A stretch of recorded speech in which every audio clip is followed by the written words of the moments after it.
Imagine that. What will I do without you? You won't be. That's the whole thing. I'll still be here and we can still have our talks. In reality space. Yes. Don't fight me, Javi. Not on this. I need your help before it's too late. And who knows? I mean, perhaps you could even join me.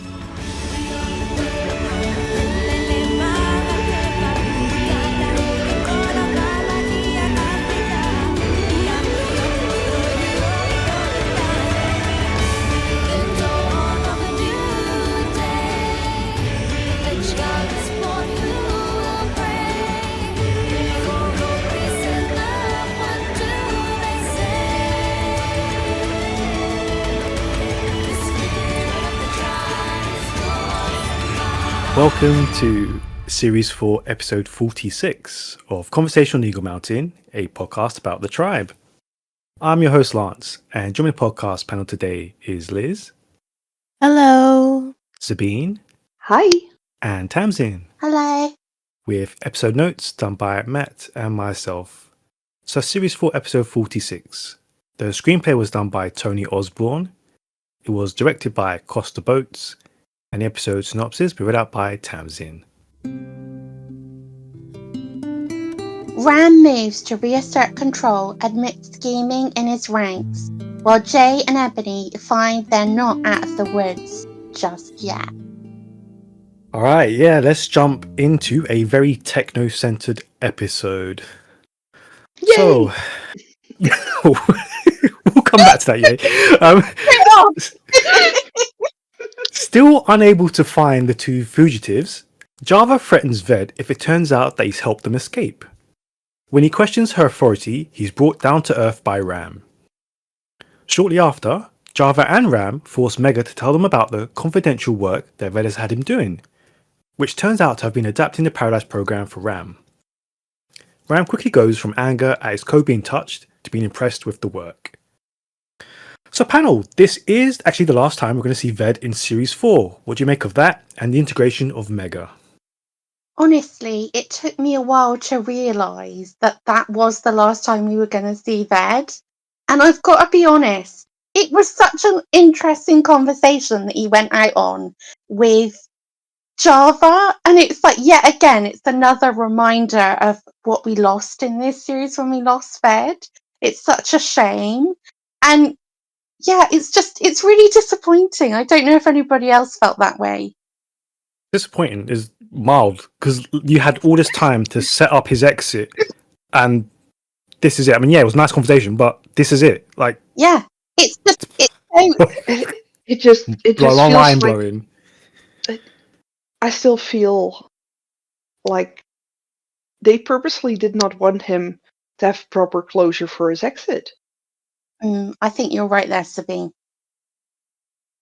Like, why else would you waste this opportunity to write him out properly, to give us more than just this, to give us some idea of what Ram might have done to him, or what Java might have done to him? It just smacks of they didn't even realize this was the last scene with Ved when they were filming.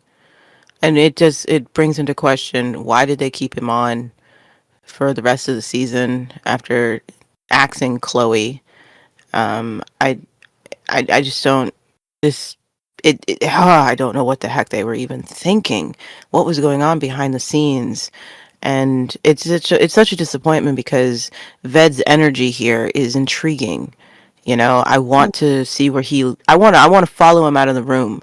You know what I mean? I want to know where Ved's going. I want to know what Ved's thinking. His frustration just feels so real, so genuine. The conflict, the tantalization of knowing that if Ram isn't here, we could run the show. We could make things better. Maybe even thinking about the reasons he joined the Technos, what he was there for. And now in his brother's on the run, the conflict of we haven't found him, but does Ved even want to? There's just so much, and it leaves the room, and it something goes with him when he walks out of that room, and Mm. it's just, I don't know what they were thinking, but it's a shame, is what it is. Yeah, it really. There were so many things they could have done. Like, even give us a glimmer of, okay, Ram got rid of him because he did help Jay. Yeah, or he's suspicious. Or Java got rid of him because he's a threat. Yeah. I mean, he had reasons why to get rid of him because Ram's come round the corner. He's literally been hearing Ved basically saying, oh, well, when Ram's gone, I'll be the one that's in charge. And it's like, okay, so that is more than enough reason for someone like Ram to get rid of Ved. It would have been It's nice to finally frustrating. see some. It is. Yeah. In literally the first couple of minutes, we had 3 direct reasons why Ram could have got rid of Ved. Like, Yeah.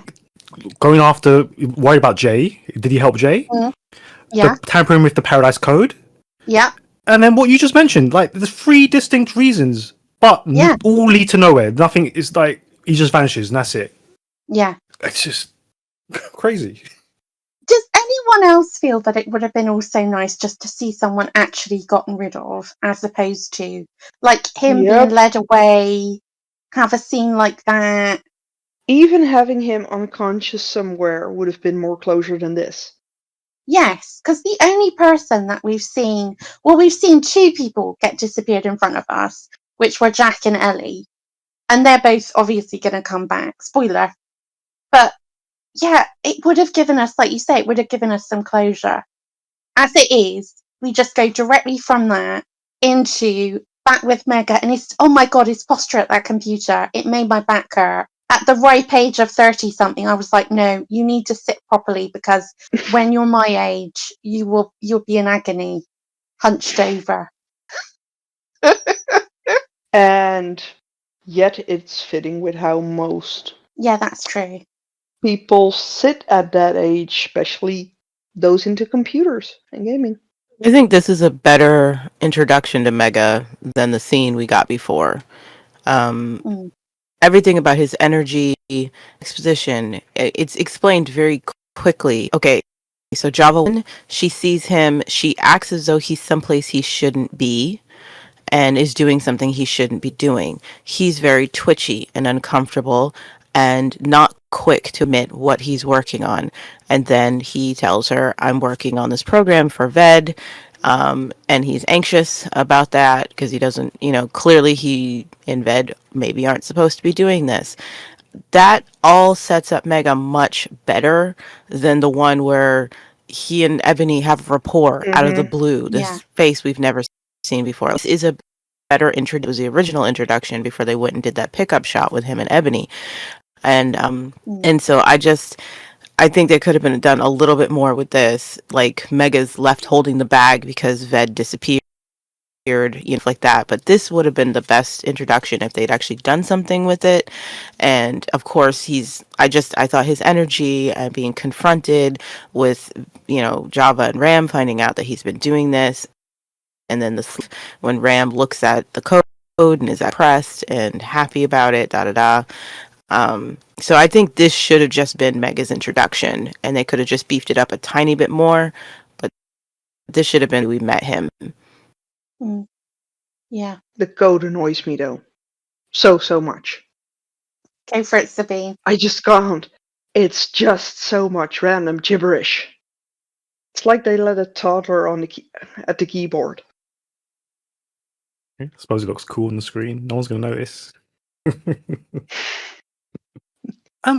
Yeah, just to tie that scene up as well. Like, what did you make of kind of Java being in charge and Ram giving her that authority and power?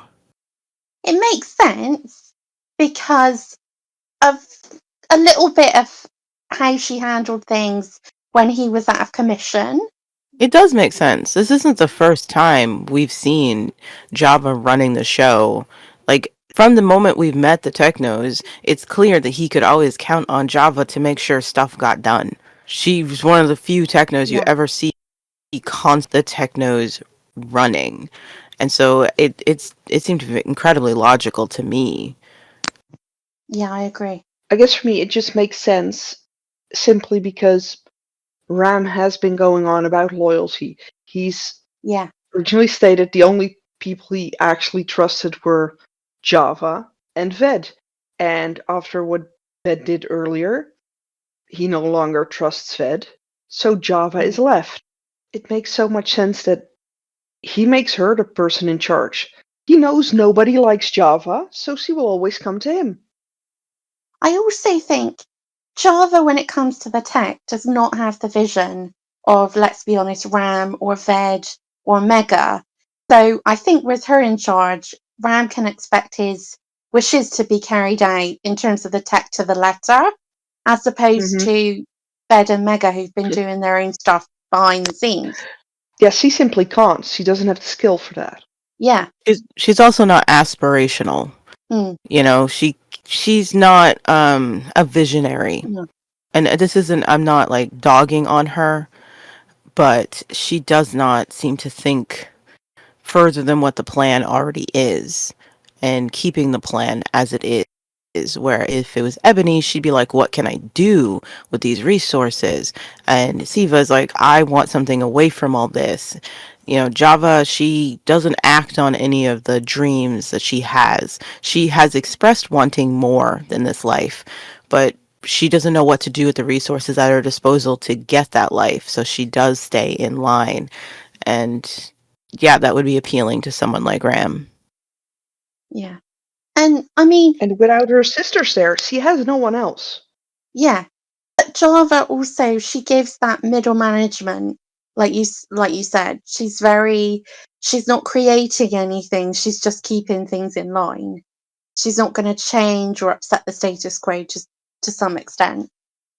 In a somewhat anticlimactic resolution, Pride saves Mouse from the Techno Patrol just in time and brings her back to the mall where Celine berates her for going outside alone. You must never go out on your own. Okay. Not when things are like the way they are. Okay. It's too dangerous, Mouse. Do you understand me? Yes. Can I go now? Go on.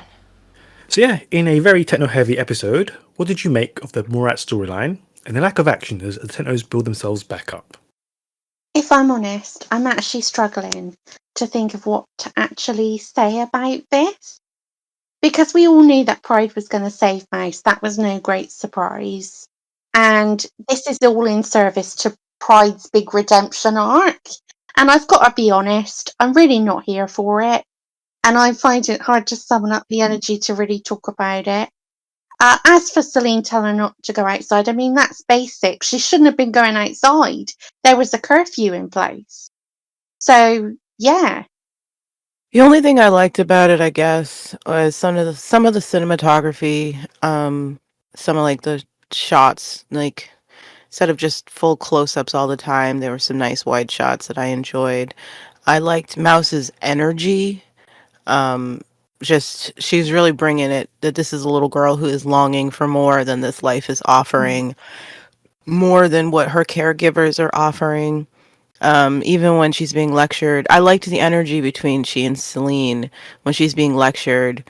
You know, Mouse isn't scared. She doesn't feel bad for disappointing Celine. She's like, yeah, I hear you. You know, I guess this is my life, you know, and even Celine, you can tell she's only venting out of frustration and feeling helpless because she knows deep down, I can't even keep this 6-year-old safe. Like, I can't do anything. My every hope I had when I thought I could make the city better and run this mall, I can't do any of it. I thought their energy was like pretty good. And, but that's pretty much it. I didn't really care for the dialogue. I didn't, care for, Pride, who's sitting here walking around still acting shocked that nobody really wants to be around him. You know what I mean? Uh, like, where did your self-awareness go, Pride?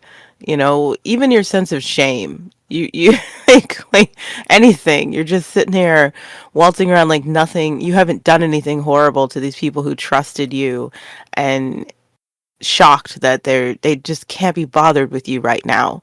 You know, but the energy between Mouse and Celine, that was good. I liked that. Yeah.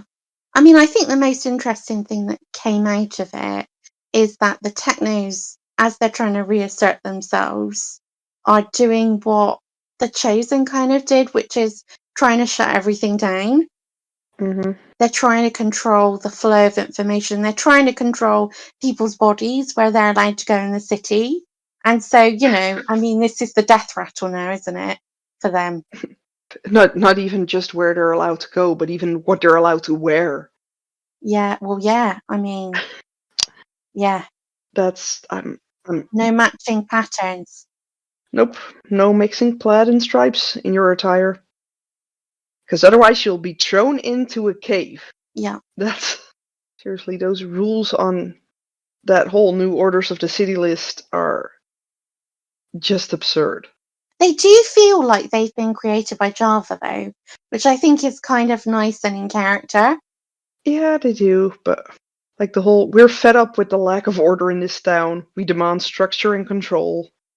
And above all, should we at any time choose to be inconsistent or incredibly unfair or even deemed to be stupid, that is entirely our prerogative and will remain so until the end of time. You actually read those rules. You know what? I've never read another piece of paper in this show since the Bill of Rights. And you want to know why? You guys may not realize this.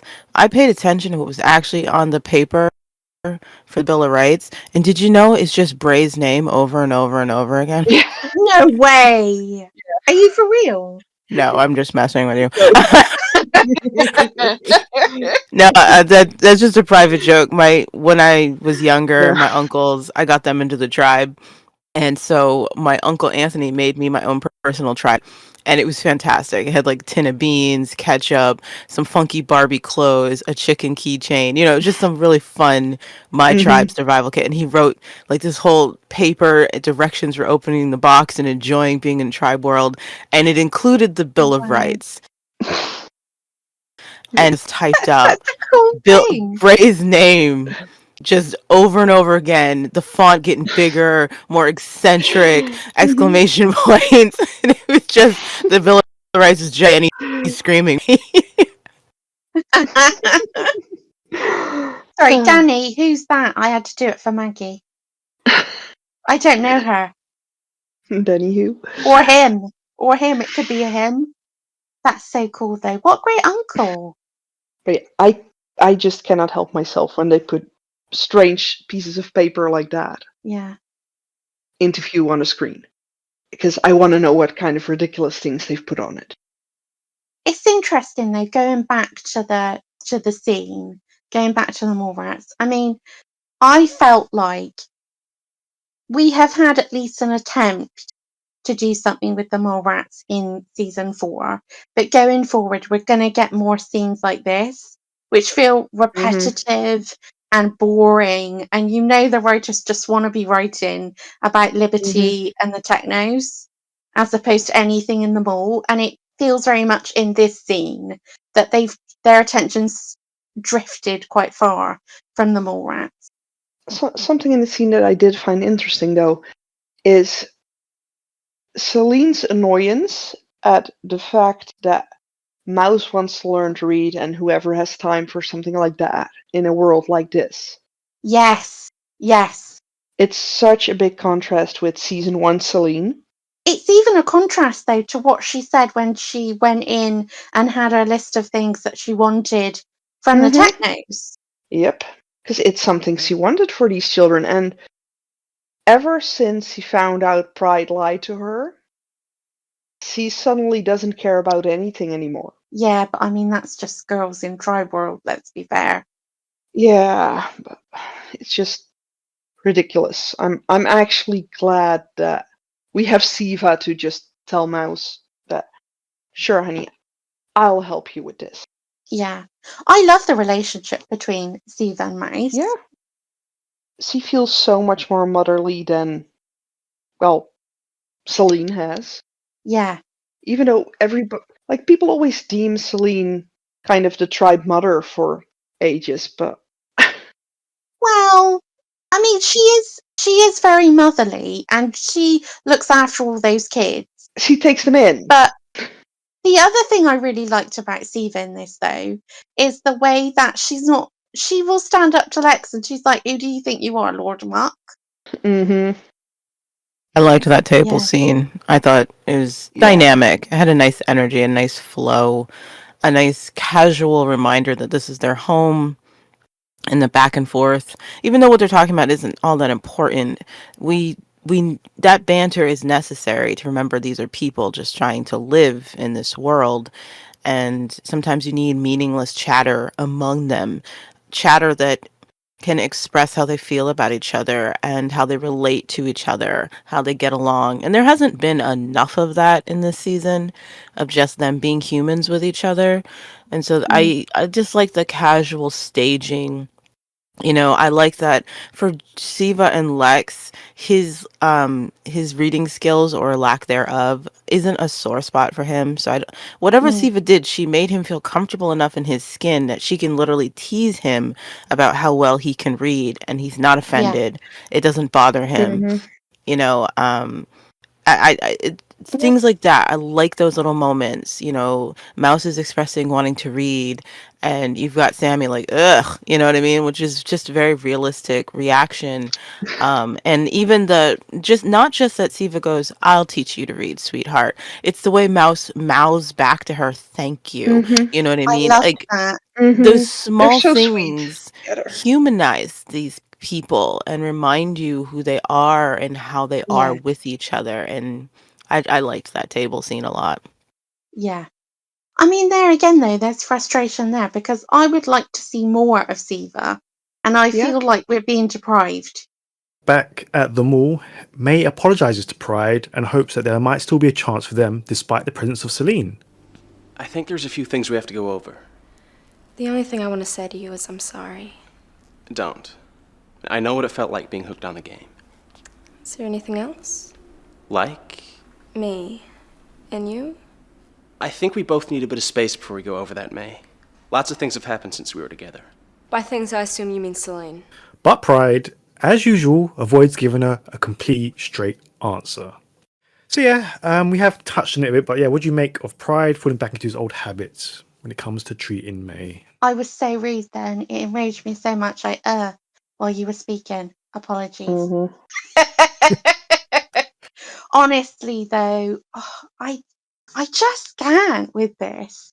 Firstly, I hated the way that it was framed with Celine behind them hearing this, and so we're just going to be on the Celine jealousy train. Like, oh, you lied to me, but also you want to get back with me. Like, as if, come on, you know how he treated May. May's the last person he wants to get back with.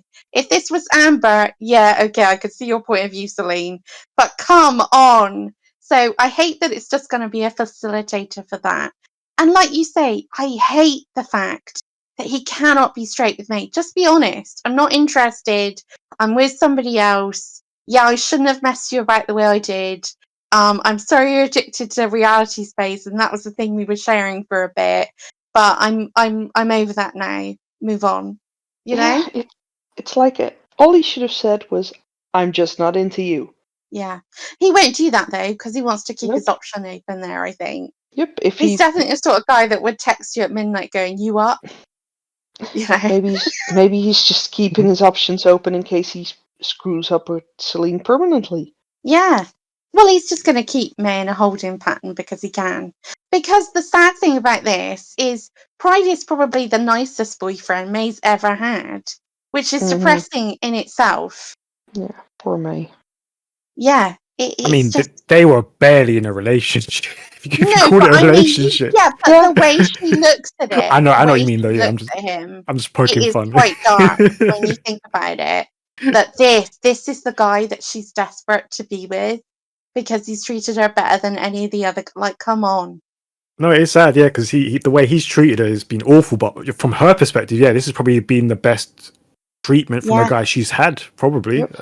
yeah, And that's the way. As was sad, yeah. yeah, But I think is you said it exactly right. It's he's keeping it open as an option. mm, I think that's one of the worst bits about him. Like he could have just put her down gently. Like they've been through a lot, but he's moved on. Simple as that. But no, I think it's more an option to be kept open in case yeah. he messes things up with Celine. Well, he has. He doesn't know what his relationship is with Celine. And yeah, the next scene is literally, have I messed this up? Like, yeah. Yeah. Is that why you kept it open, Pride? No doubt. Oh, he's a... He's a piece of work. He definitely is. Yep. Right. So what did I miss? Sorry. Oh, we were just talking about May, Celine, and Pride. Mm-hmm. Okay, one, I love that hallway shot, even though logistically it doesn't make any sense that May doesn't notice Celine is there. I still think it's gorgeous. I even like the way it's framed, that there's a baby cradle right next to Celine as she's watching this moment. You could almost say artistically that it's trying to show that all the things that Celine has hoped for and wished for and longed for, like, that's what she's standing there representing, the life she's wanted, and she's looking at it wash away, you know, as these two are confronting each other. So my theory that May didn't remember what was going on between her and Pride until she, like, overheard he and Jay's discussion and stuff, I think that's still true, because this is the first time May has confronted Pride and wanted to talk about them since she came back.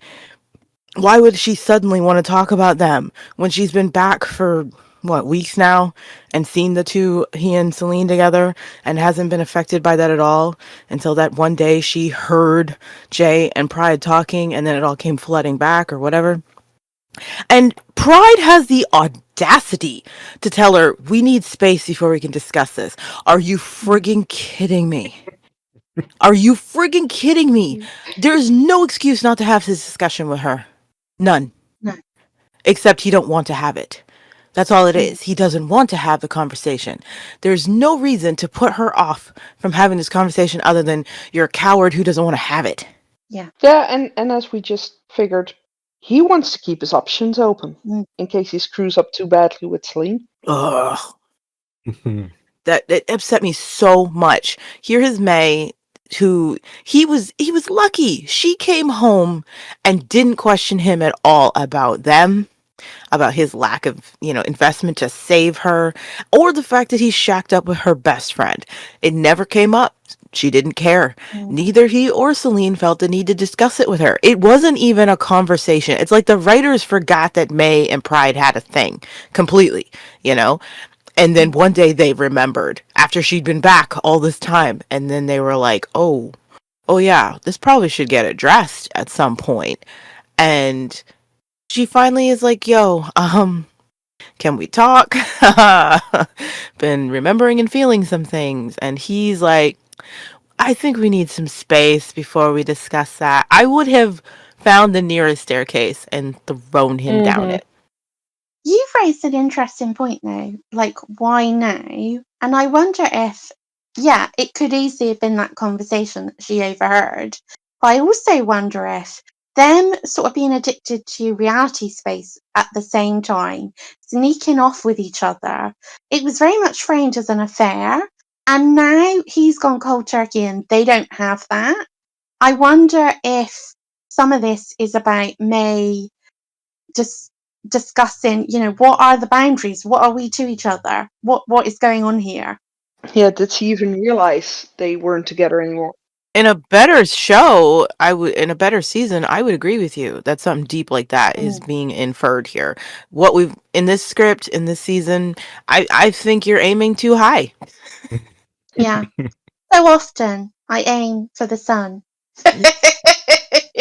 Because that is a lot of nuance, and I applaud you for even dreaming that this script could offer that to us. It was you're such a dreamer. I love that about you, Tamsin. I love that for me too. But yeah, he's just he reminds me of Ross Geller from Friends. Oh my gosh, Pride made me like Ross. Ugh. Ross wasn't this bad. Ross wasn't this bad. Ross was a nightmare. I hate Ross, and yet when I have to compare him to Pride, I'm like, Ross really isn't that bad. Don't compare him to Pride. Come on. No, Ross is worse than Pride. Wait, no.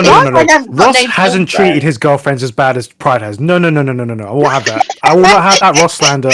He has not treated women the way Pride has. No. Not having that. Mm, No. mm. I'll just leave it Not that having that's that. debatable. That's debatable. That's debatable.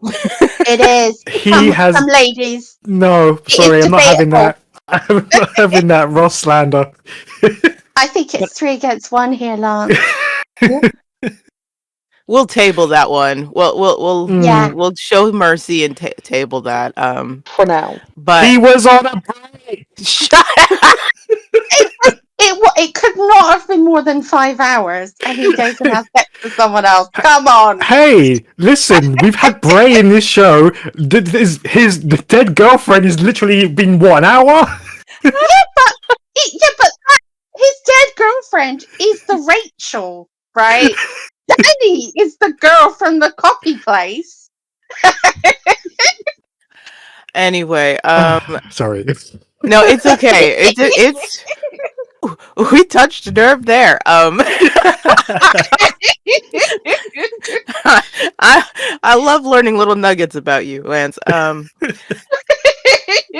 Continuing on with Pride's annoying avoidance. You go into the bedroom after Celine walks away, because again, I love the way that whole scene is shot. And she's in the room and she's confessing to him how she feels so broken and hopeless by all of this, and that, you know, she thought she could handle all of this. She thought she had it in her, and he broke something inside of her, you know, by betraying her, by lying to her face, you know. She gave him something of herself, and he discarded it so carelessly and without thought, and he did it more than once. And she's telling him this, like, I don't have it in me. I don't think I can do anything anymore. I feel empty, I feel broken, I feel helpless. You did that to me. Your betrayal did that to me. You know, you took something fundamentally away from me, and I don't know how to get it back. And all he can't even have the discussion with her. He doesn't even apologize. He looks at her like, "How could you say that to me?" and leaves the room. Like, he really refuses to confront anything he's ever done to anybody. I understand, fine, you don't want to deal with May. You didn't want to deal with May when you were with May. But this is Celine. You're supposed to love her. This is the one you're supposed to love. This is the one where next season they're going to pull it out of her butt so that you wanted to marry her. You can't even have the discussion with her. You can't even face down what you've done to her. And at the very least, the bare minimum would have been like, "I'm so sorry for doing that to you. It's not what I wanted to do. I'm so sorry." Just that, the bare minimum of what he could have said to her.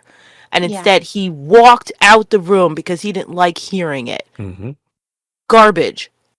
Hot Mhm. garbage, this man. Celine Right. deserves better. May deserves better. We deserve better. Well, I mean, that goes without saying. All right, yeah, let's leave Pride for now. Thank But God. yeah, Yes, let's leave Pride. let's go to the other happy couple in this episode. So, hiding out at the farm, Ebony and Jay discuss where they go from here. And in this scene, Ebony reflects on the last time she tried to leave the city at the end of season 2, and her regret at not following through with it. So yeah, what do you make of that heart-to-heart moment? I thought it was interesting that they were back in the barn. Now, can somebody answer this for me? Is this the same barn that Amber gave birth to young Damien in? No, No. It isn't. Different barn. this is Okay. the same barn where Lex took Siva. Right, okay, because I was worried about placenta. Oh my gosh. Yes, then. Well, look, nobody ever washes and nobody ever changes their clothes. So, like, it would still be there. An animal would have run off with that as soon Okay. as Amber and Trudy vacated the space. Okay, good to know. Good to know. Maybe that's what they were but- surviving off of. Who knows? Oh, God! Oh, Oh, I'm sorry. I'm not allowed to give you messed up visual. I did like their conversation, though. And I liked how it put across how, like, they're not compatible in their worldviews. And yet, they are quite compatible physically. Okay, there's some things I feel about this scene that are great, and some that leave me heartsick. The great stuff. I love the comparison of Ebony to her sister Siva. Siva was in the same barn. She didn't know what to do with herself in this barn. She was ready to fight a blueberry pie with a pitchfork. You Mm-hmm. know, she was freaking out. Ebony finds this barn and she's scavenging for things they need. They find food and alcohol in the same barn that Siva was in and was just like, I And alcohol still right, with you the know what I label mean? on Like, it. and I do like that contrast to Ebony the survivor to Siva who is helpless because she never had to survive on her own. I thought that was nice. I don't know if it was meaningful. It could just be lazy writing, but I did love that contrast.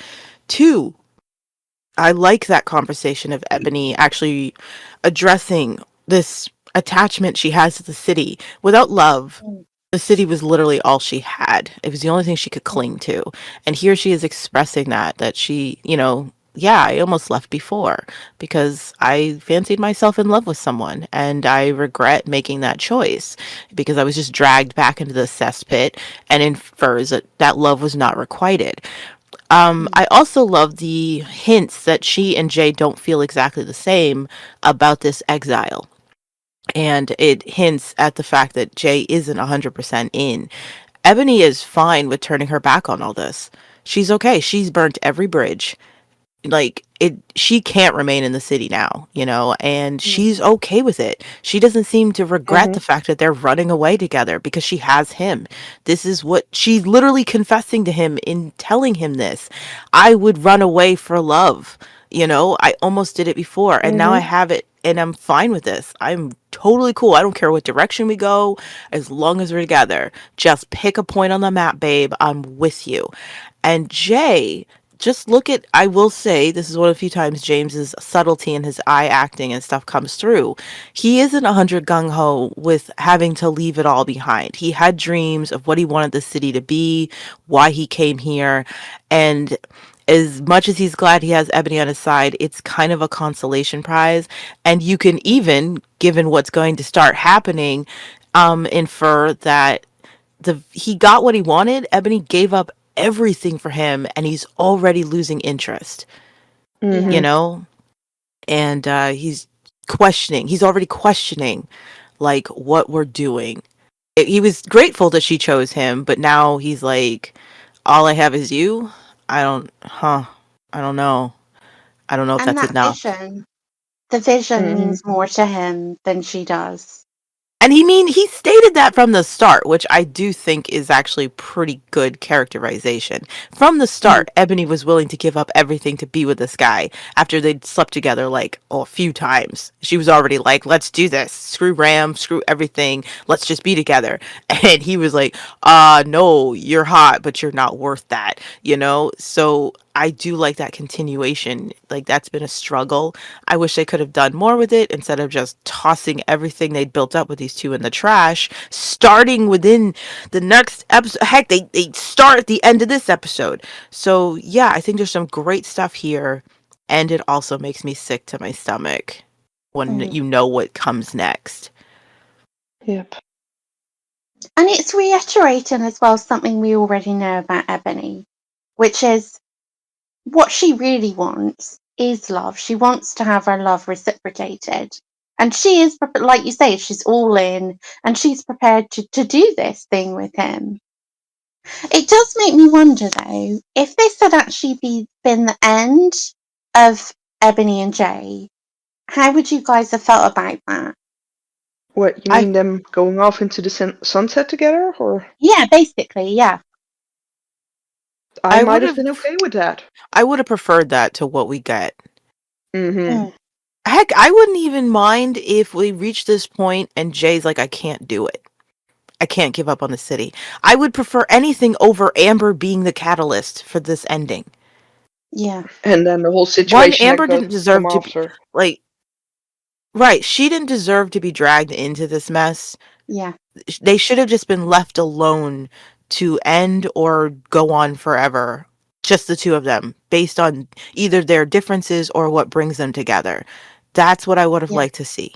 If Jay and Ebony are meant to end, I'd like it to be because at some point they're not compatible. and they don't want the same thing. But the problem they found themselves in is that if Jay said he wanted to stay and fight, Ebony would have stayed and fought with him. Mm-hmm. They didn't know how to end them without bringing in an outside party and making that outside party the problem. Because they've already set it up that Ebony would do anything for this guy. Yeah. And he would never, he's not ever willing to say, I just don't want you. He wants his cake and eat it too. Mm. And so instead of dealing with that, because, oh, gee, then Jay would have to be a jerk, or they'd have to acknowledge his flaws or something, they made this Amber's fault. And it never should have been Amber's fault. You know what I mean? Yeah. Like, Yeah. Yeah. It's interesting, though, that when it comes to Jay, we can sort of, or at least people seem to be able to overlook the way he treats Ebony. Like, he's with her, but he's not with her because he truly wants her. Whereas we've seen other characters do that to women, and they get away with it. Or, well, they don't get away with it, but Jay does. I mean, it's because of the narrative. When when a character is doing something they shouldn't be doing, you can tell how we're supposed to feel about it because the narrative is working backwards, hand over fist, to show you how you should feel about it. So, for example, if you go to an earlier scene, like Pride or even Bray, for example, when they were in the wrong, and they didn't even have to be that far in the wrong, the narrative allowed you to freely feel how you would. They allowed other characters to call them out, be upset at them, things like that. The narrative might even be push on you. They're wrong for doing this. You're not meant to be happy about the way Bray treats Sasha and Amber in season 1. You're meant to be like, that's not cool. Why are you being such a jerk to her? You know, just because you're jealous. It's not okay. In season 4, the narrative is bending over backwards to paint Jay as blameless in the decisions he makes and the people he hurts or just cuts off. The narrative is working to make you be on Pride's side. And so you feel it in your gut. You feel Jay's side. Yeah, you feel the narrative trying to manipulate you, and it angers you even more because you're like, I'm not crazy. What this person's doing is wrong. I know it's wrong. So why are you trying to pretend it's okay? Yeah. But I also think, they never want to make Jay look bad. Let's be honest, that's what this really comes down to as well. Yeah, no, we have to think Jay's perfect and the sun shines out of his every place. Because we've lost all the nuance out of all these characters. All the nuance has been washed away. But I like you guys. I was just going to say, I do like the idea that this would have been a good place to leave Ebony and Jay, and then maybe not see them for a while, have them turn back up at the finale where we find out that Jay has decided to fight, and then Ebony's gone with him. And like you say, Liz, that would have made the narrative really interesting because suddenly we would have Jay, after Ebony has decided to give up her life, she's followed him out of the city, she's followed him back into the city, she's fought alongside him, for him then to basically say, oh, do you know what? I'm not really into you. Would have been great. You could have completely also understood why Ebony went off the deep end. But alas, we can't have nice things. No. And I mean, even that weird soup plot that they do it in season 5 would have made more sense because, this is Ebony retreating back to a guy that literally cannot betray or let her down because he's dead. He's not real. So Mega lets slip to Java about rumors that Ram is planning to put his body into stasis and live in reality space. A tearful Java, who suddenly doesn't remember her conversation with Ved about this all, then confronts Ram, who doesn't have long left to live apparently, and confirms that this was his plan all along and why he came to the city in the first place. And shortly after, Java mysteriously downloads something onto a CD that she thinks will put her in control.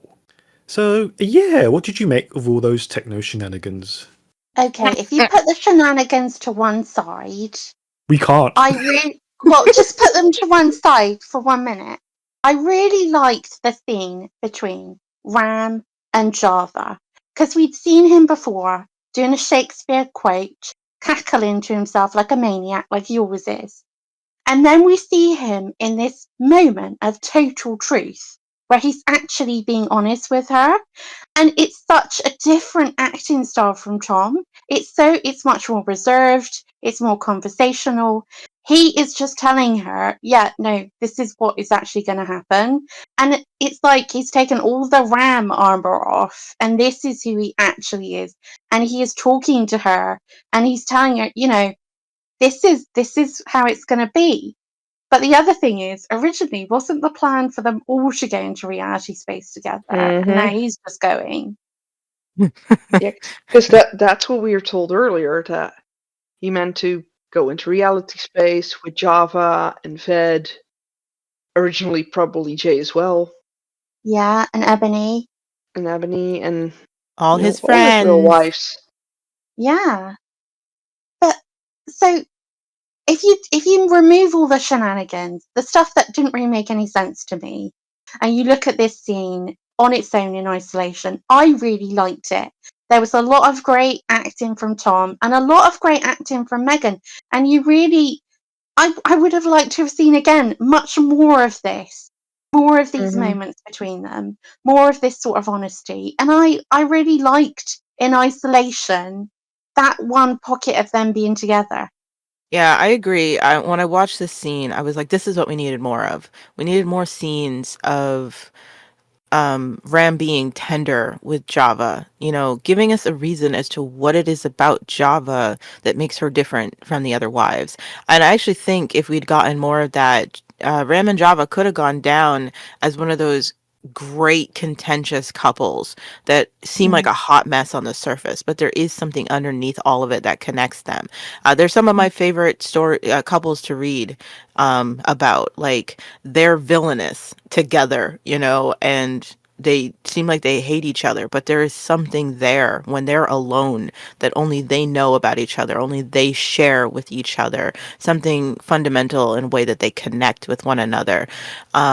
Because he's never tender with her, it's just, it really never happens. He comes off as, I hate you, and you're like, why? Mm. And this is a scene that's great in the storyline where Java loves him.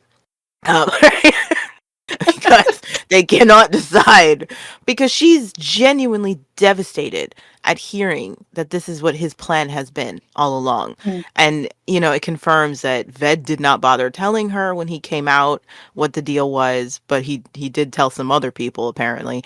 And she doesn't seem like mad, like, how dare you make that kind of decision for me? That's not how I want to live, or anything like that. She's broken. This can't be the plan. This can't be what we've been doing all this for. And him telling her, babe, I don't have much time left, and she seems genuinely devastated at hearing that. And again, it's funny because just last episode or the episode before that, she's gleefully talking about his demise and her and Ved running the show.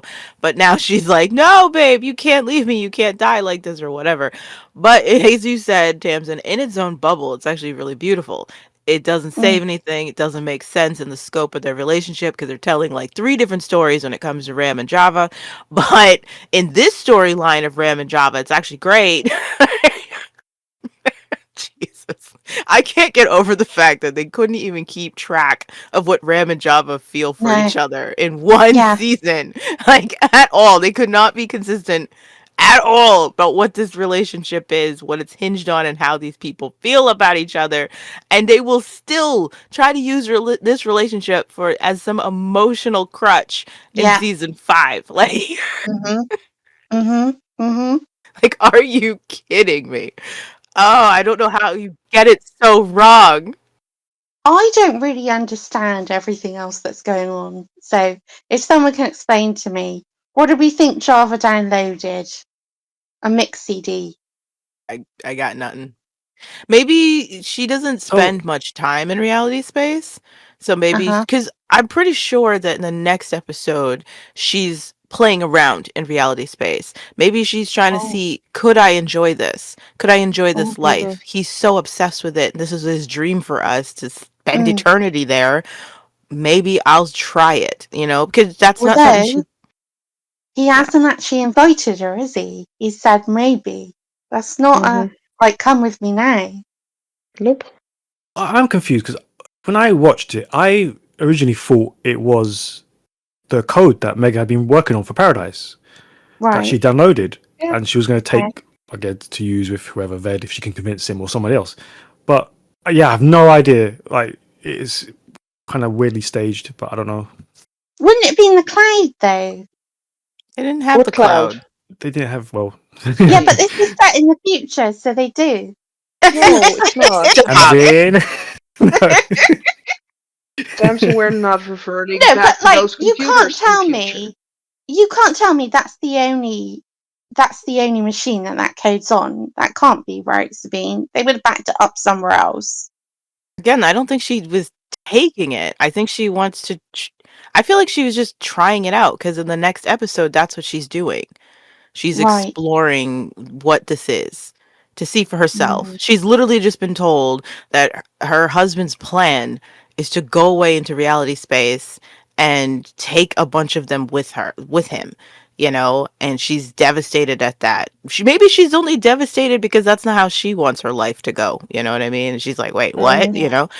And I just thought with this, what she's doing here and then what happens next, she's checking it out. Like if this is almost like she's resigned to this reality that this is what he wants. And if I want to be with him, that's what I got to do. But again, that only makes sense in the story where Java's in love with Ram. So, Mhm.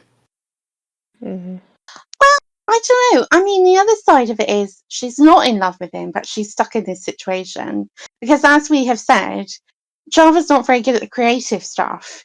So trying to get out of this, and she doesn't have any other options. There's not a Lex or a Jay who's going to take her off and she's going to go and live with them. She's stuck in this on her own. And she's tried to make overtures to Ved a couple of times, and he's just not interested. And I think she tried with Jay as well. And nobody is interested in her saving her from this. And she can't save herself. I mean, say what you want about Ebony and Siva, but both of them have the capacity to save themselves. And she seems just to not have that. So you could argue, she's just resigned to it because there's now no way out of it. That's the other way you could look at it. Yeah, fair. But yeah, I mean, I agree with you, Liz. If you don't, without any sort of firm idea of what these people actually feel for one another, none of it makes sense. It's crazy. Like literally one episode to the next. 1 minute Java is like gleefully, yeah, Ram's dying. He's on his way out. Next she's crying, like pouring tears over his body. Next she's saying to Ved, "Let's get together." It's so inconsistent. It's so up and down. Like so inconsistent. Not even like almost intentionally. It's like, why is this so up and down? Every episode is different. You get a different version of Java. Like, Yeah. what? like they Kind didn't of even reminds try. me. And she kind of reminds me of Cersei Lannister in the books as opposed to in the show. Mhm. These are her sorts of decisions that Cersei makes, where she's just a complete moron, as opposed to show Cersei, who's less of a moron. I mean, she's still an idiot, but she's not. I mean, until the last couple of seasons, and then she really is just book Cersei, idiot. But like, she's got more wit about her in the TV show, and that is what Jarvet's giving. She is giving Cersei Lannister book version energy, where from one moment to the next, she just kind of propels herself into one disaster after the next, The and difference doesn't know is what she's doing. there's a consistency in Cersei's behavior. She Mhm. is the perfect example of a narcissist. Mm-hmm. Yeah, that's She's the true. main character in her story. Everything is driven by her narcissism. Even the way she loves, quote unquote, her children or her brother, it's because they're extensions of her. She doesn't Mhm. love their dreams or what would make them happy. And Java doesn't have any consistency. Mm. She's not a narcissist, so she's not driven to these decisions because she's the main character. She's a ping pong ball who's just going wherever the plot needs her at any given time. Mm. That's why I said her biggest flaw is that she has no true north. Java doesn't have a compass that tells us who she is and what she wants, and that's what drives her decisions. That's what you Yeah. need. A character needs that main base, that you have to know who they are at their core, what it is they want, because every decision is branching off of that thing. Java never got one.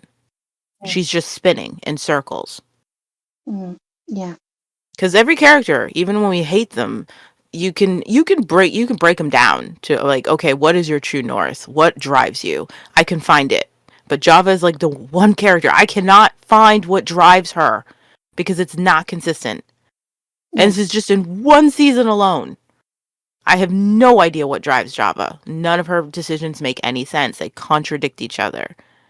Well, she's so reactive, isn't she? She just reacts and then reacts and then reacts, and yeah, there's no clear.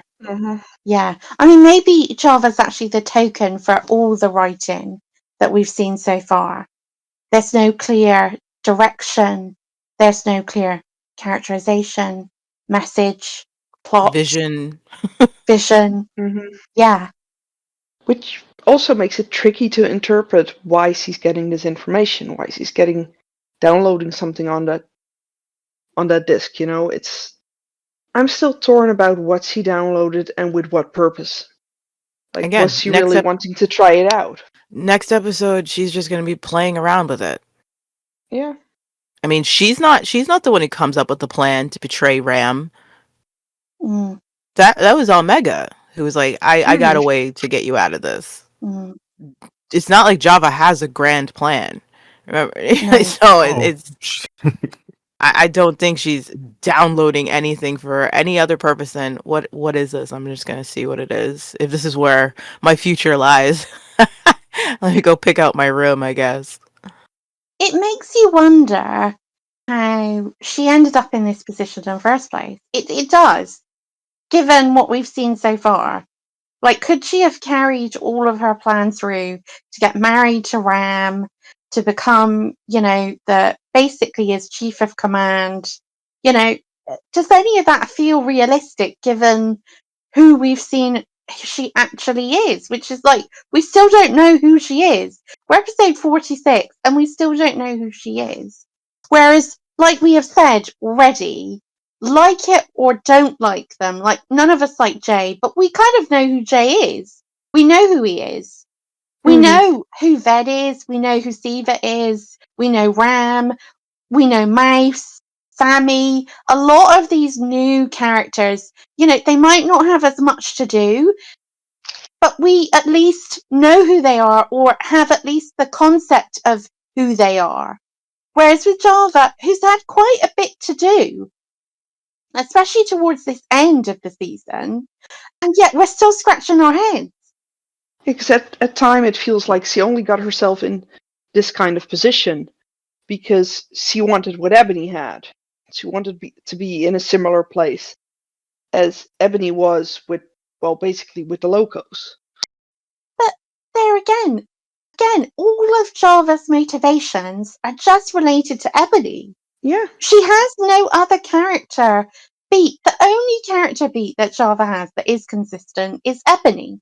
She dislikes Ebony. That's it. And even that contradicts itself at times. Honestly. There are times when you're just like, okay, the one thing we know about you that's been your true north is that you hate your sister, and yet there will be times you'll do things in her favor, and you're like, but why? Why? What's motivating you to do your sister a solid? That's why I hated. That's why I hated Java for so many years, because I was just like, this is like the worst character I've ever seen put to the page. I don't know what anyone was thinking when she was created and written from one episode to the next. What was the point of her existing? How does she actually impact the story in any meaningful way? I hated her. Now my heart breaks for her because I'm just like, there was so much material here. If you had just picked a path, just somewhere on the map that's where you wanted to go, like anything. Yeah, because she had the potential to be so intriguing and potentially the breakout of this whole season. But instead of that, she's just thrown away and they never do anything with her. I mean, I complained earlier in this episode, like the lack of Siva, but at least we know who Siva is. We do know who she is. We do know what her principles are. We do know what she will and will not do. We kind of understand her relationship with Lex. And she's got a voice of her own that's separate to him as well. Like, she will stand up for herself.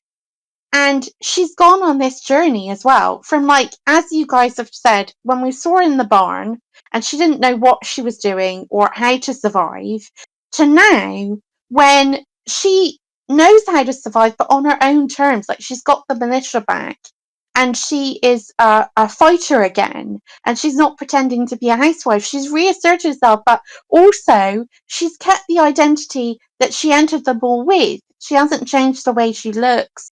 You know, she still is very outwardly presenting what a lot of people would say very feminine, but then she's also got this other side of herself, which is with the militia, with the fighting. She can take care of herself, and we know this from these small snippets that we get with her, these tiny scenes that probably can't. I mean, the amount of screen time that she's been on in this whole season can't be more than like 10, maybe 15 minutes.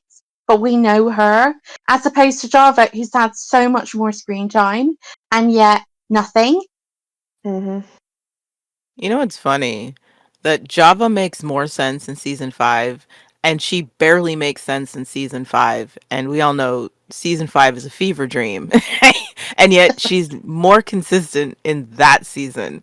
You know, Mm-hmm. it's hilarious. Yeah. Because even in season 5, you're like, what's the goal here, Java? What are we going for? Yeah, but then is the consistency because they're going back to what they always knew, which is Java hates Ebony. Yep, Mm-hmm. that's it. That's all Java got. I That's hate my the corner. sister. She just stays there. That's her corner. She goes back to her corner. Yeah. It's always the me and my little sister Siva were fine, and then Ebony came along. Mm. But yes, I agree. I really like the acting from Ram in this scene. I really love the quiet moments. I think he's much more menacing, far more intriguing than when he's being theatrical. And I do like the moments when it serves a good purpose, when he gets quieter, calmer, more nuanced. And I prefer that performance out of Tom. I want more of that. I don't think we get enough. Granted, he's always fun when he's hamming it up, but I do prefer these quieter moments, and you can actually see his talent. You know. It just annoys me so much that in this whole scene we get Ram going on that he doesn't have long and everything. And all I can think of is, oh boy, who diagnosed you? Who on earth told you this? Yeah, but we know the cure. The cure is just going to be shouted at by a British guy. That's the Yeah. cure. Not That's just why he's not any. cured It's not yet. just any British guy. It is Slade. Yeah, Okay, he might be able to cure a lot of us of our ills. You know. that's true. Hmm. That is very I true. mean, But that's why he's not been cured yet, Sabine. Because Slade's not there to do it. he just needs to get himself a bad boy. Okay. He does, but with a specific accent. It can't just be any random bad boy. Yep. It needs to be a British He one. he just didn't need a blonde. Well, it's not going to be fed, is it? That's incest at this point. But it's like Jay wasn't doing it for him, so clearly he was Well, holding Jake out did for. do it for him, though, didn't he? For a considerable amount of time. But I think he Yeah. just needed the accent thing. That's what he needed to make him better. He did. You know, you're onto something there, because he was always pushing Jay. It's like he just it's like all he was missing was to say, Jay, I need you to be my zaddy, okay? Please. Yeah, You've got the defiance. yeah, You stand up to me. I like all that, you know what I yeah, mean? But yeah, you're missing a playful energy. You're you know what I yeah, mean? Like I need something You're a too little bit more from serious. you. You're too serious. I'm trying to get you to be a little more fun and stuff. yeah. And he tried hard with Jay. And he looked at Ved and And he's he like, just, nah, you don't have enough dominance for me. He yeah, was impressed by Lex. He was like, maybe, he but was. no, Lex is too much of a buffoon. So, that's what he was searching for. And maybe He that's what he wants the liked. brain and the looks. Maybe that's what he liked about Ebony, but she was too careful. You know what I mean? He was like, okay, Yeah, here's somebody who challenges me and she's sassy and I like that. Like, if Ebony wasn't so worried about losing her head, maybe she could have cured him. You know what I'm saying? Like, yeah, he was just Hmm. waiting for his Pedro Pascal of Tribe World. And yeah. next season we get him. He just Hmm. wanted someone to say, listen to me, get up and walk. I want to see you walk across this room right now. Give I'm yourself a gonna le- shake. I'm gonna leave you on the floor. I'll bring you dinner, but you're Yeah, gonna have to get off the floor on your own. and I don't want you crawling about. It's embarrassing. It's official. This season has made us lose our I was going to minds. say, let me break through this fantasy for a minute. Hmm.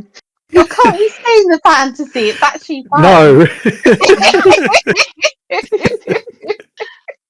No, no, no, no, no. We Uh, have to get to the next one because that looks. Yeah.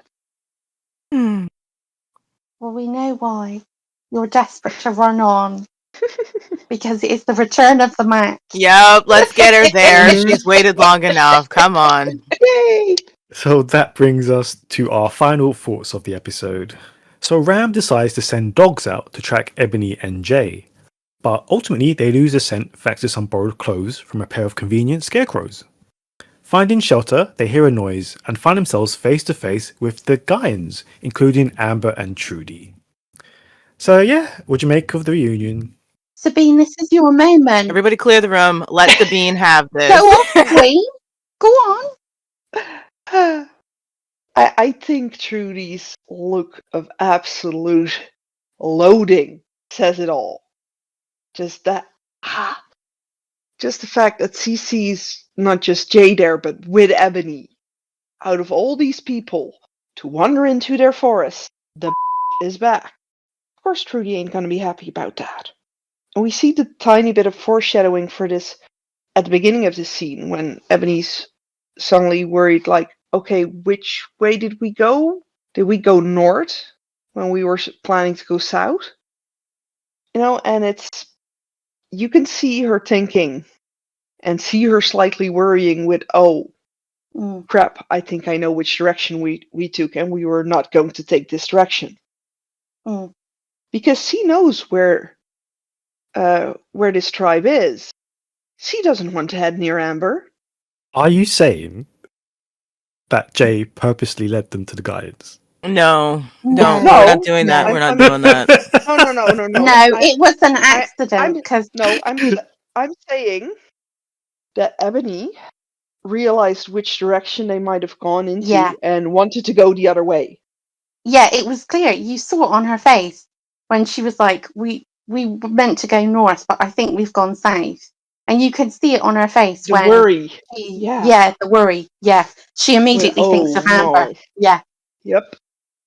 Because she knows where these people are. yeah. And I mean, they've never had that shakedown, have they? Mm-mm. Amber, Ebony, and Jay doesn't know all this stuff. And Ebony's probably thinking, oh my God, if he knows what I've done, he will Actually, they really struggle have. to forgive me. It was Have a they? Yeah, but very wet. yeah, Oh, yeah, No, they but know. He not to. knows. He knows all Mhm. about her and Amber. He knows that Yeah. Ebony banished her from the city. He knows because they had oh those my God. confrontations earlier in the Yeah. season. It was Um, poor. Yeah. it didn't make They any did. sense that he was judging her and confronting her on things that he's heard she's done in the past. But he knows. He's fully aware. Um, Yeah. But she would be so worried about having Amber near a guy she has. I actually don't think. Well, I don't agree See with how you guys. jealous she is. I actually don't think that's what she was thinking. If she was so concerned about staying away from the Gaians, she wouldn't have let Jay pick the direction. And she didn't seem concerned about what direction they went in, just that they go someplace together, anywhere. So I actually don't think when she mentions that they've gone the wrong way that she's thinking of the Gaians or Amber. I think it's more of just a realization that they don't know where they're going, and making peace with that. But that's just me. That's where I just can't give the script enough credit to have been that forethought. Um, in fact, I think it's an incredible coincidence they run into the Gaians the way they do. I don't know what the Gaians are doing this far out when they know that the Technos are in the city and that Amber has already been snatched by the Technos. I don't know why they'd be this close to the city. I don't buy that we're 30 miles out. I don't buy that that's how far Jay and Ebony have made it out of the city and the Technos are still chasing them. So that means the Gaians are actually closer to the city than they have any right to be. And not to mention how fast Jay and Ebony made it out there. I just don't buy. This just felt too coincidental. It didn't feel like they led up to it and were leaving breadcrumbs that this is nah. I just think it was gotcha. I do not think they thought this through. They just thought it was cool because we're bringing him back, but I don't think it's set up. So that's just me. That's just me. Interesting. Because I definitely thought it was set up that in that moment. But I think maybe we're all right, actually, because given the sort of lackadaisical way that the script has been written, I wouldn't be surprised if the first chunk was written and it was like, oh, Ebony says, I don't care what direction we go as long as we go in one. And then later on, when they realise, oh, we need to put Amber and Trudy showing up, and then suddenly Ebony's like, stage directions are. I wouldn't be surprised if that was what had happened. Somebody suddenly realised, oh, she would be worried about seeing her. But I will I'll start with the things that I love about this last scene. I love this as an Ebony and Jay shipper because this is the last time they'll ever be on the same page together and feel like a team and be meeting the potential that this relationship has always had and what I've loved about it. I love Ebony and Jay on the run. I think they're so cute and playful and determined and showing resourcefulness. I love the outdoor shots of them literally out there being chased by dogs. I appreciate the effort and creativity that went into that. I love when they hit the scarecrows. It's one of the first, I will say, this is one of the only times that I found Jay to be even remotely like kind of hot when he was like, take your clothes off. I was like, yes, sir. I remember when I first thought this, me and the actor are closer in age, so it wasn't wrong for me to think that. Okay. I think we all thought that. Just want to make that clear. I thought that was just really hot, very cool. I even like the way it's staged. Like they're running and they're just like they've got our scent. We cannot outrun these dogs. In fact, the dogs would have caught them if they weren't leashed to Technos, who can only go so far. You know what I mean? That's the only thing that's working in their favor is that the Technos can't run as fast as the dogs. So I thought that was a nice setup. Jay hits the ground, like, okay, what are we gonna do? And then realizes the mud on the ground and then tells Ebony to strip. I like that she only takes a second to be like, what? This is not the time, babe. And then realizes what he means. I even think it's cute that they took the time to dress the scarecrows. Like, that took effort, especially with Ebony's clothes. That wasn't easy, but they did it. It's cute. I love them running into the forest together, laughing. Their lives are on the line, and yet they're still able to find joy because they're doing this together.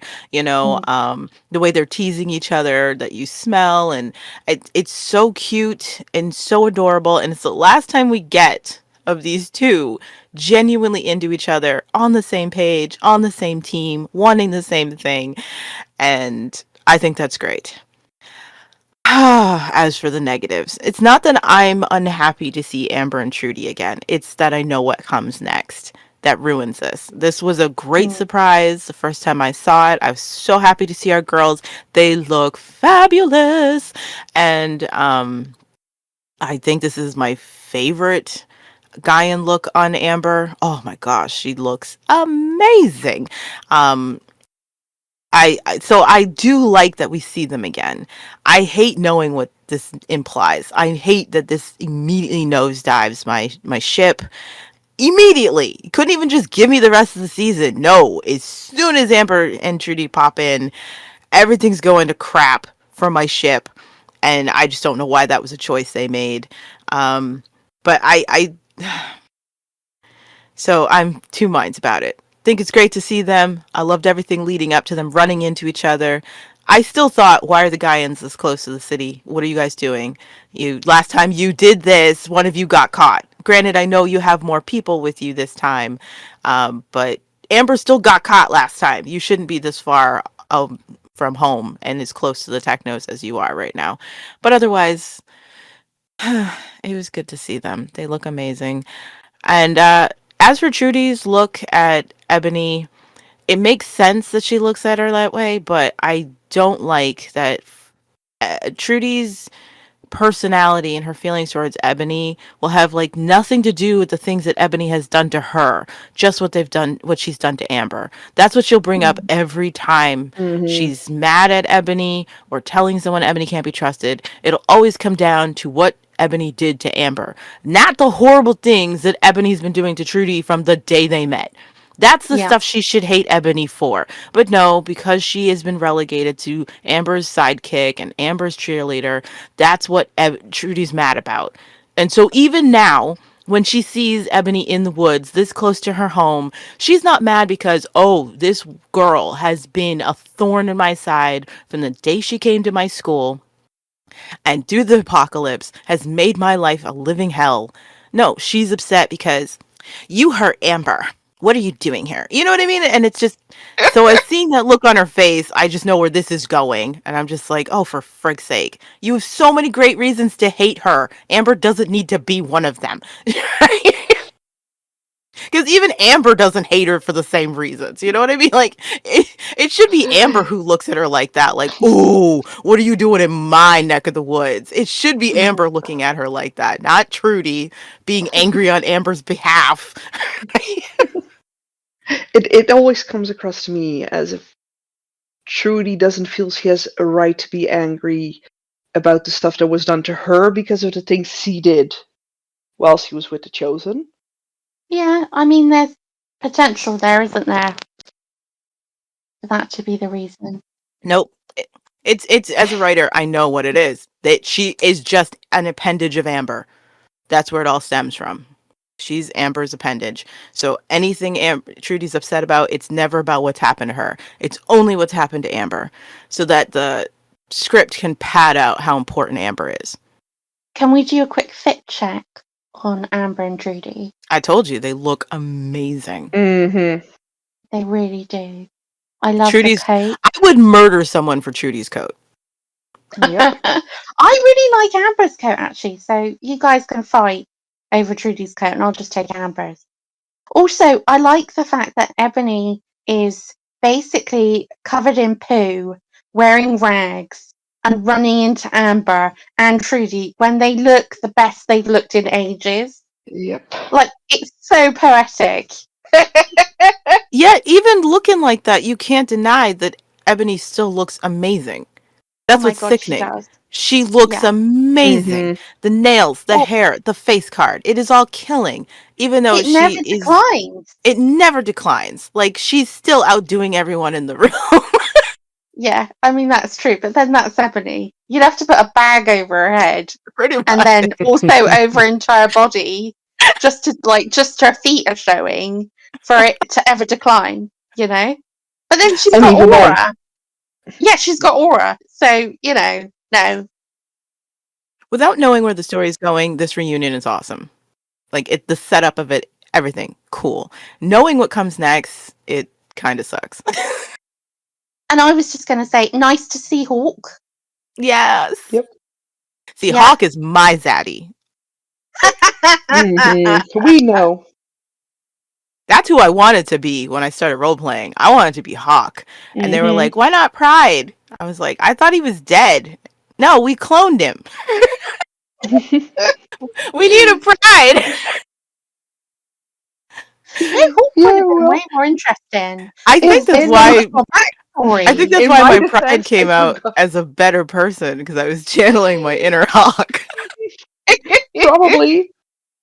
And I just wanted to remember Pride the way you wrote it. Oh, Pride will always have the way Liz wrote you.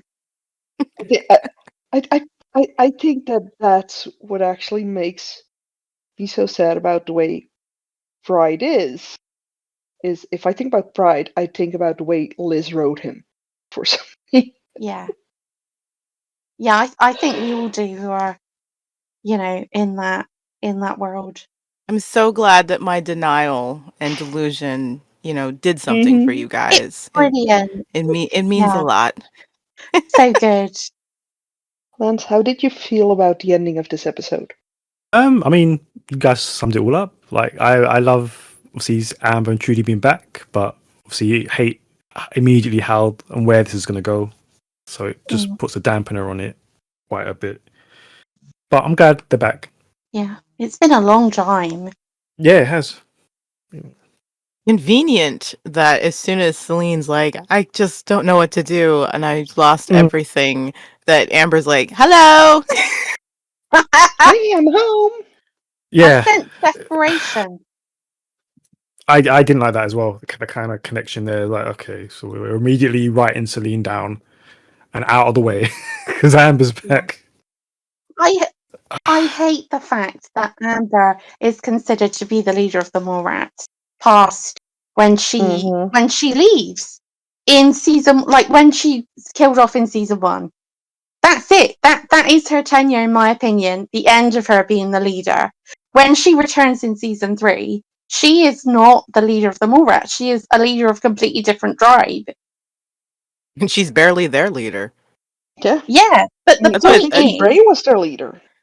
yeah, and it would like I think, like you were saying, writing down Celine, it's such a shame because I would have liked to have seen, Amber come in as a consultant. When you hire a big consultant for your firm Mm-hmm. and they kind of give you advice and tips on branding. She could have done that for Celine.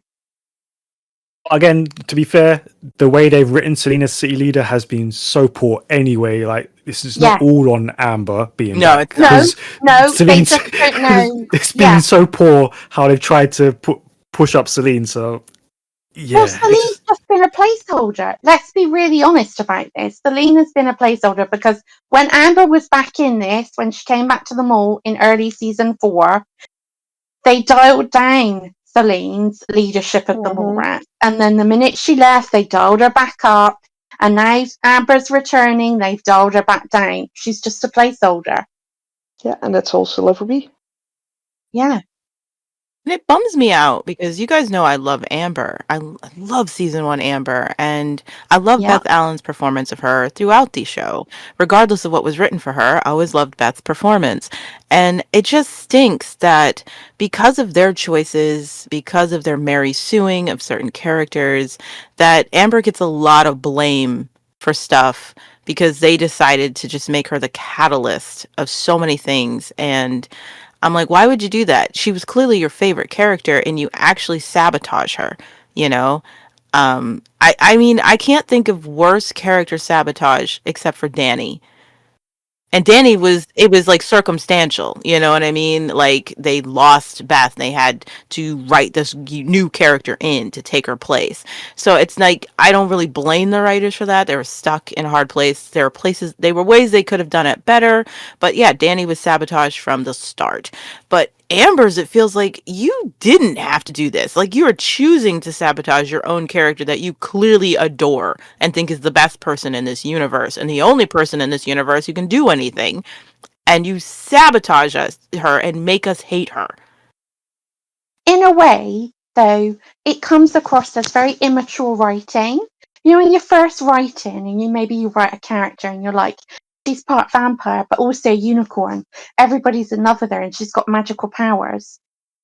That's what this gives. It gives you irrationally love this character so much that you make them the center of everything rather than making them a character with flaws, a character that ebbs and flows depending on what storylines they need to be in. And instead you make them too much. It's almost too much. Amber's too much. Like, she walks in, oh, here's the true leader. She walks in, oh, she's going to take my man. She breathes, and everything that she says is perfect. She's never wrong. She's always correct. And it gives that sort of, when you're 10 and you're creating characters, that's what it reminds me of. It's too much. I mean, they're willing to even throw Amber under the bus to make Jay look better. Like, what? That is, what the heck were they thinking? Don't know what they were thinking there. Yeah. Were they thinking? No, they were just, I don't know, was the audience demographic? I mean, did he poll particularly well with the audience? I mean, yeah, he's attractive, but there are other attractive guys on the show. Like, I think that had more to do with people identifying with him. Or the creator finding their real proxy stand-in. Like, the first proxy stand-in was Bray. But Bray was still written as a human who made mistakes and stuff like that. Jay was the new improved vision of the creator's proxy. He was Suit 2.0. Gosh. So yeah, this was a 50-50 episode for me. The things I really liked. And the things I didn't, I really didn't. To be fair, there was a lot in this episode. When I got to the 6-minute mark, I couldn't believe that we were only 6 minutes in. It felt like we'd already seen quite a bit. Yep. But when you've left it this long, you have to start packing. Yeah. You know? They are accelerated now because the ending is just a couple of episodes left. Like, you waited this long. Seriously, you have a circle of writers writing the season who clearly never had a conversation with each other. It's only like, what? Tops, I think, 4 writers for this entire season. Yeah. And they never had a conversation with each other. It's as very to strange. where they were all going. They were just like, oh, this is my episode. I'm doing whatever I want. You know what I mean? I'll take the highlight reel from your episode. And even that, I'm not even going to do that. Like, they didn't check each other's work. I'm like, I'd understand it if it was a huge table of 12 to 24 writers. I get it. You can't. But there's only about 4. And most of the time it circles between 3 of them. And you guys couldn't keep up with each other and know where you were going with this. It feels like they were all just given a very specific assignment with a, so I want you to write an episode where this, and this happens. Do it however you want, but this has to happen. And that's all they got. Then again, maybe it wasn't even the writer's fault. Maybe it was just the director had no clear vision, the creator, you know? And so they weren't even getting a clear vision from the creator as to where we're going with any of these characters. And so if all you have is an episode to work with, that's it. At a time, 1 episode at a time, that's it. That's all you have to work with. And nobody comes in to fact check you or be like, oh yeah, I like where you're doing this, but keep in mind this character such and such. You know what I mean? It's like there was no clear vision from the top down. Yeah. And that's why none of this works. That's why we've got characters like Java. That's why it's unsatisfactory. It's not satisfying. And it's going to get worse for a lot of these characters. Because, like, you guys have all started to talk about Amber and what's going to happen with her. It's only going to get worse for her characters. We move into season 5. They're going to completely destroy any sort of... The foundations of Amber are just going to completely crumble. Yeah, on that happy character assassination note, that brings Series 4, Episode 46 to a close. Thank you very much to the panel, and you can show your support by clicking on that like and subscribe and following us on all the major platforms. You can also leave us a comment or get in touch if you'd like to take part in a future episode of the podcast yourself. Just search for the tribe.uk or Conversations on Eagle Mountain. You can also throw us a donation, just head on over to buymeacoffee.com/thetribe.co.uk. And we'll see you next time for episode 47. So until then, bye. Bye. Bye. Bye.